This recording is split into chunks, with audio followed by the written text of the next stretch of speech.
Laughter echoed through the grand ballroom, sharp and cruel, aimed at one man's wrist. Imagine a room full of millionaires, men who measure their worth in dollars and cents, and especially in status symbols. Now, picture them all turning, pointing, and openly mocking a man for the watch he chose to wear. "Fake," they sneered. "Cheap imitation," they whispered behind gloved hands.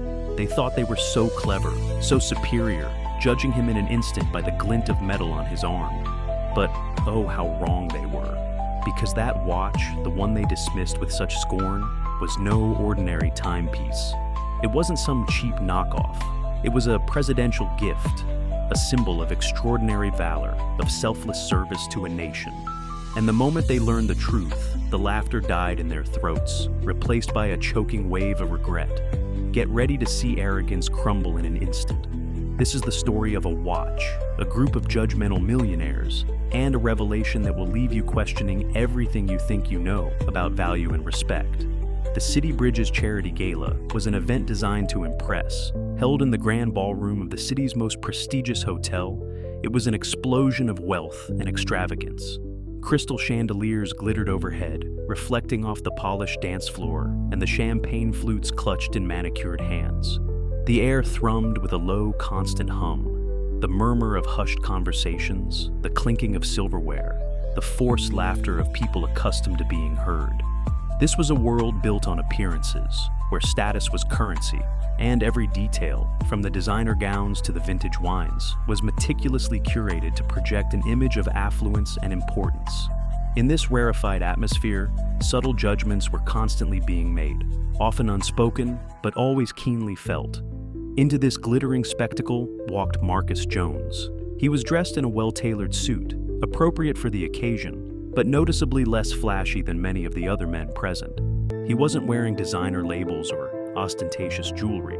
Marcus was a successful businessman, yes, but his wealth was quietly earned, built on years of hard work and a commitment to solid principles, not inherited privilege or ostentatious displays. He was there that evening for a reason that went beyond social climbing or networking. He genuinely believed in the mission of City Bridges, a charity dedicated to supporting veterans transitioning back to civilian life and their families. He had seen firsthand the sacrifices these men and women made, and he wanted to contribute, to give back in a meaningful way.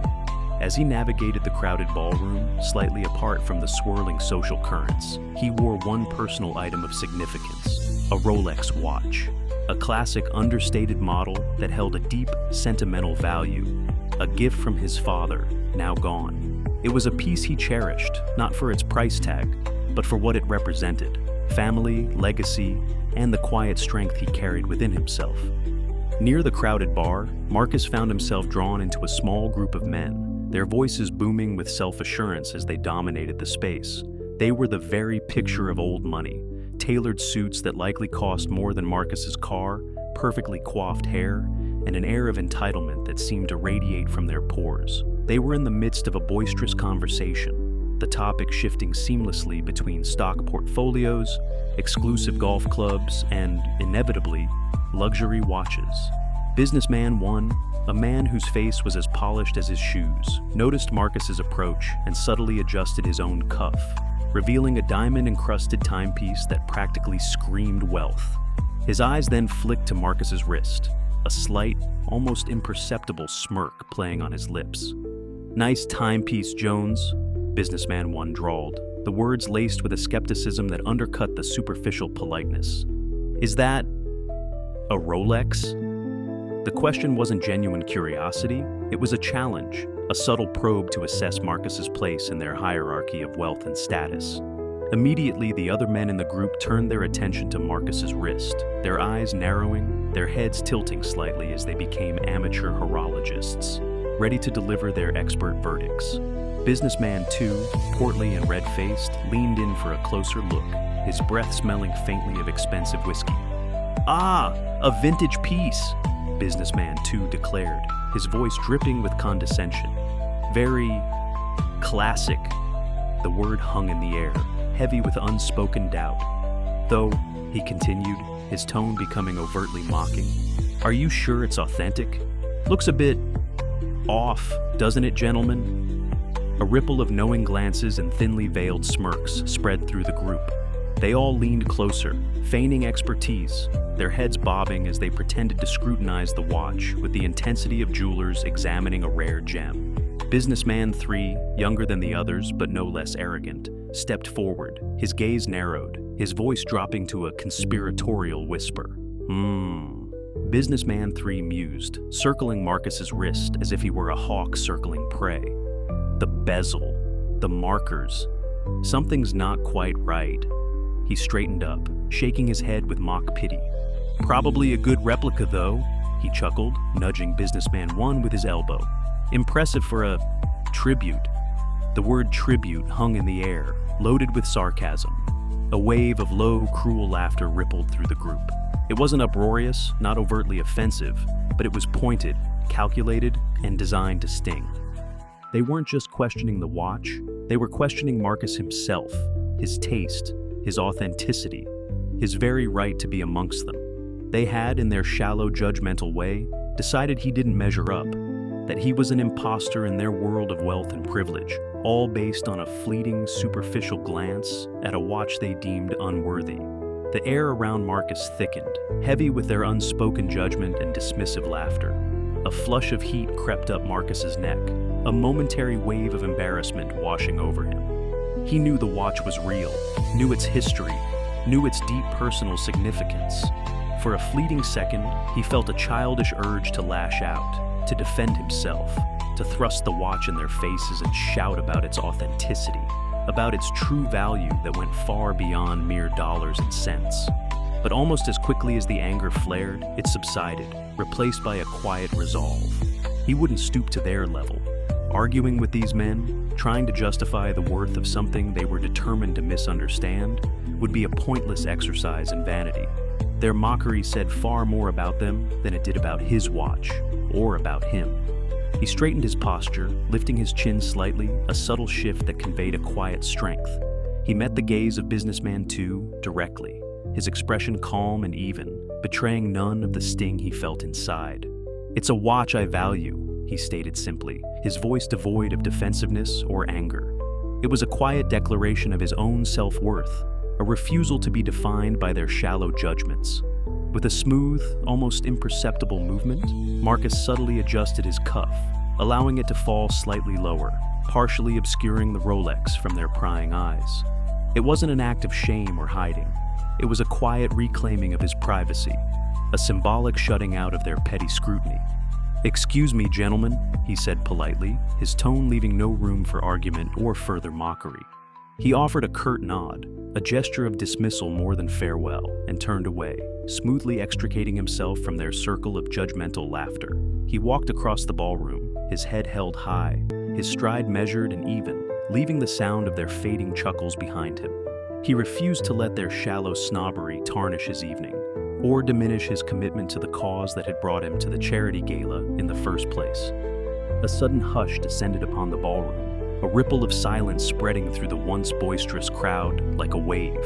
Conversations faltered, laughter died in midair, and all heads turned towards the main entrance. A collective intake of breath, a rustle of silk gowns and starched collars. Something significant was happening.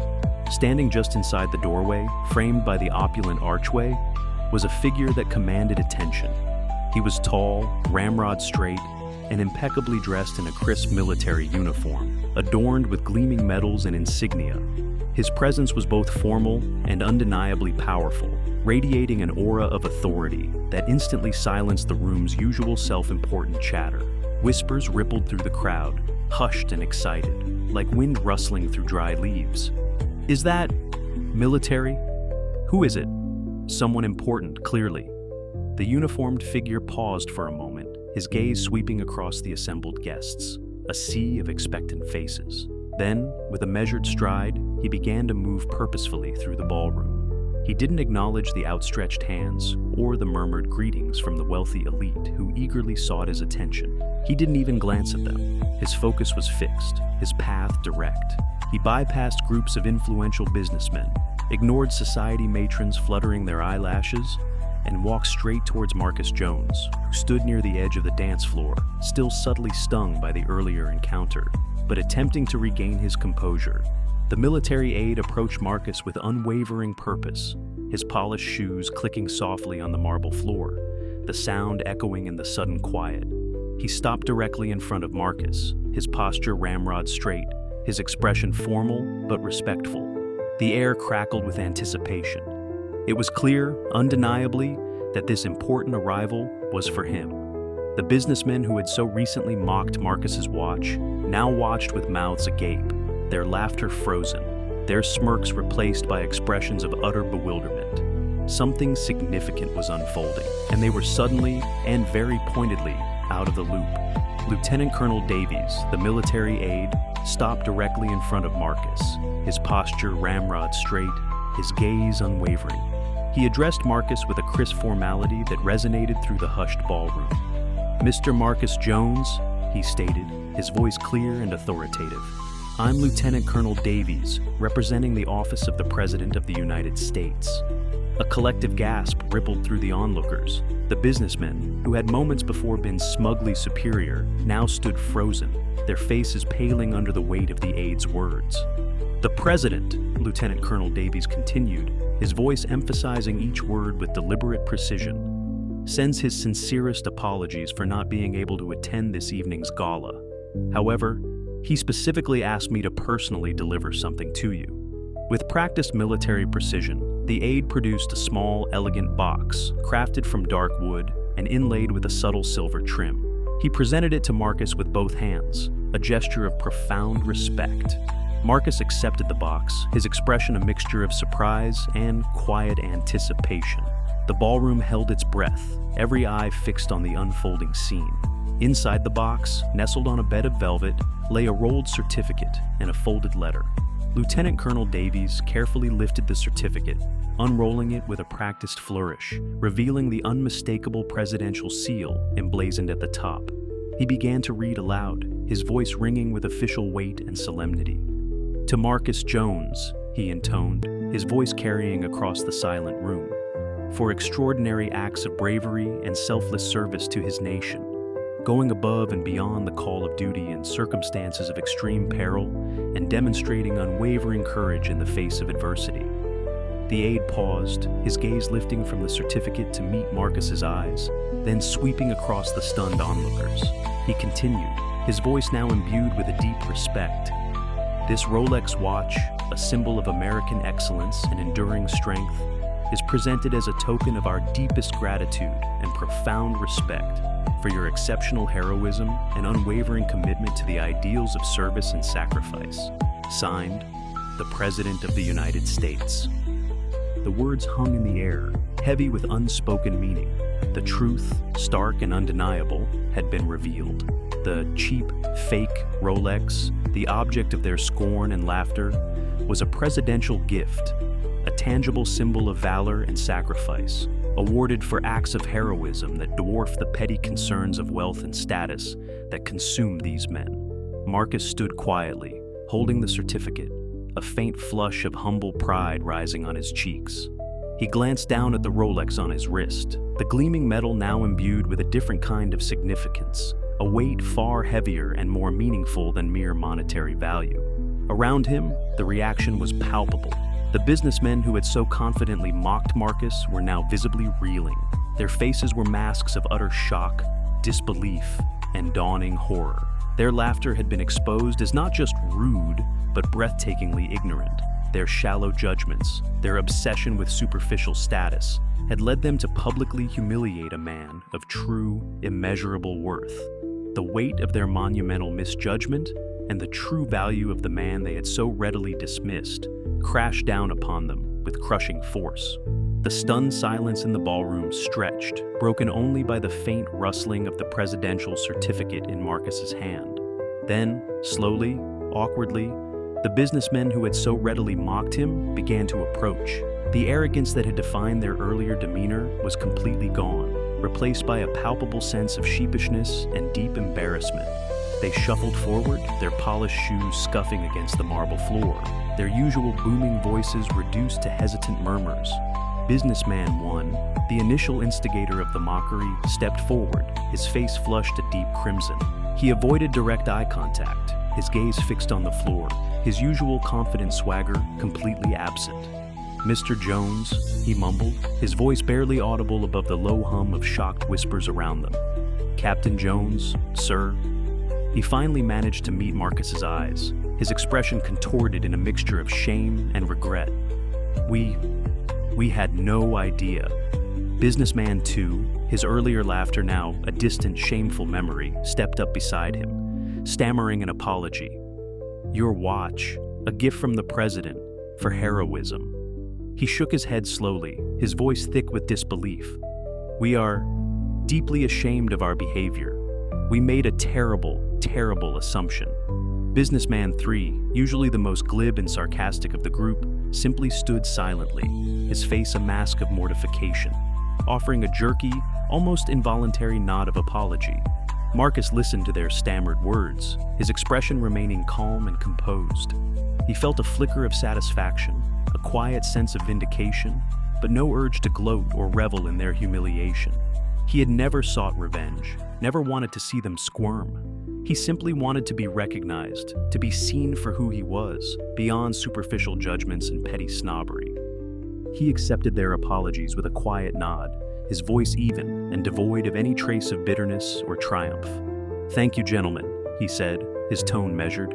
"I appreciate your words." He didn't dwell on their earlier mockery, didn't seek to prolong their discomfort.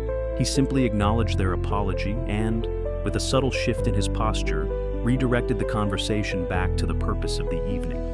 "Perhaps," he suggested, his gaze sweeping towards the charity banner across the room, "we can now focus on the reason we are all here tonight, and on supporting the veterans this gala is meant to honor." His words, understated yet powerful, hung in the air, a quiet lesson in humility and grace, a stark contrast to the shallow judgments and petty arrogance they had displayed just moments before. He had shown them, without uttering a single boastful word, the true measure of a man's character, a value system that extended far beyond the price tag on a wristwatch or the cut of a suit. He was offering them a path to redemption, a chance to move beyond their embarrassment and focus on something truly meaningful.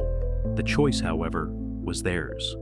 The atmosphere of the gala shifted perceptibly after the revelation. The earlier undercurrent of superficiality and status competition seemed to dissipate, replaced by a sense of genuine respect and quiet contemplation. Marcus Jones was no longer just another face in the crowd, someone to be judged and dismissed based on his attire. He was now seen, truly seen, for who he was. A man of quiet strength, of demonstrable courage, a decorated hero who had earned the respect of the highest office in the land. Throughout the rest of the evening, people approached Marcus with a different demeanor. They weren't interested in scrutinizing his watch or assessing his social standing. They wanted to shake his hand, to express their gratitude for his service, to hear, if he was willing to share, even a small part of his story. Veterans in particular sought him out, recognizing a kindred spirit, a fellow member of a brotherhood forged in sacrifice and commitment. Charity organizers beamed, grateful to have such a distinguished and genuinely honorable individual associated with their cause. Marcus, for his part, moved through the room with the same quiet dignity he had displayed throughout the evening. He spoke with genuine warmth and humility, redirecting the focus away from himself and back to the veterans the gala was intended to support. He was finally being appreciated, not for his wealth or status, but for something far more meaningful: his character, his courage, and his selfless service. Later, as the evening drew to a close, Marcus glanced down at the Rolex on his wrist. It gleamed softly under the ballroom lights, but now it reflected something more than just polished gold and intricate craftsmanship. It shone with the weight of experience, the quiet pride of accomplishment, and the enduring power of integrity. It was a symbol, not of material wealth or social standing, but of true value, a value that no amount of money could ever buy, a value that resided not in outward appearances, but in the depths of a person's heart and the substance of their deeds. And that, the story of the watch and the reaction of the millionaires proved, was a lesson worth far more than any fleeting moment of social mockery or shallow judgment. Please remember to share, like, and subscribe to this channel. Also, don't forget to turn on post notifications to be among the first to watch our videos. See you in the next video.